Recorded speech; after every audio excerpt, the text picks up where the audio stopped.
మరి ఆ రుణమాఫీ అరువులు ఇప్పుడు వాళ్ళ అరువులకు ఎట్లా వాళ్ళకి ఇప్పుడు ఎట్లా వాళ్ళ పరిస్థితి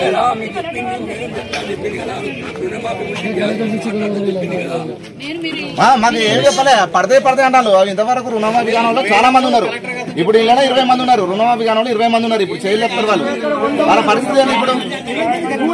ఆ రుణమాఫీ కాంది ఇప్పుడు ఇవన్నీ ఎట్లా మేడం? ఇప్పుడు మీరు చెప్తారు పోతారు మళ్ళీ 6 నెలల దాకా మళ్ళీ ఆగాల్సిందేనా మేడం? ఇప్పుడు వాళ్ళ పరిస్థితి ఏంటి?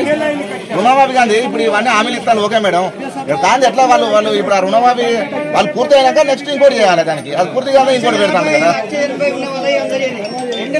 వాళ్ళు కూడా మిగతా డబ్బులు కడతామంటారు. 2 లక్షల వరకు పూర్తి చేయాలి, మిగతా డబ్బులు కడతామంటారు వాళ్ళు. సార్ ఇప్పుడు నిన్న ఏవో సార్ వచ్చింది సార్, వాళ్ళు ఎంక్వైరీ చేసుకుంటాను, భూములు ఎంక్వైరీ చేసుకుంటాను సార్. ఇప్పుడు ఏమన్నారంటే తండ్రి నుంచి కొడుకు అట్లా చేసుకున్న వాళ్ళు చాలా మంది ఉన్నారు స్లాట్లు.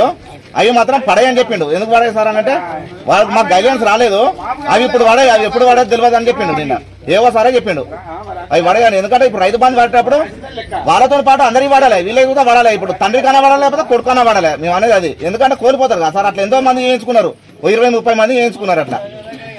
ఇప్పుడు ఎవరు ప్రశ్నించకపోతే ఆగమవుతారు కదా సార్. ఇప్పుడు 2 లక్షలు పడిన వాళ్ళు చాలా మంది ఉన్నారు. వాళ్ళకి మాత్రం బాధ లేదా?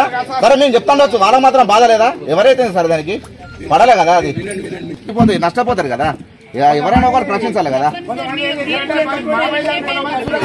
ఆ గ్యాసులు చూస్తే చాలా మంది ఆ రోజు నుంచి మేము అప్లికేషన్ పెట్టినాక నుంచి కొంతమంది ఆన్లైన్ అన్నారు. ఆన్లైన్ కాదు అది. ఇప్పుడు ఆఫీసులో పోతే కరెక్టే ఉన్నది. పైనుంచి పడింది మేమేం చేయాలని బరాబర్ వాళ్ళు చెప్తాను. వాళ్ళు ఆపరేటర్ చెప్తాను, కంప్యూటర్ ఆపరేటర్ చెప్తాను, పైనుంచి పడింది మేమేం చేయాలని. అది ఎందుకు పడతలేదు? అది పడలేదా? గ్యాస్ 500 రూపాయల గ్యాస్ పడలే కదా అది. అది ఒకసారి చూడండి మేడం. అది ఎందుకంటే ఇప్పుడు మనం పూర్తి కావాలి, అందరికి రావాలి. కరెక్ట్ వస్తే దానికి ఎవరైనా ఒప్పుకుంటాం మేడం. పడనట్టే ఉంటది కదా.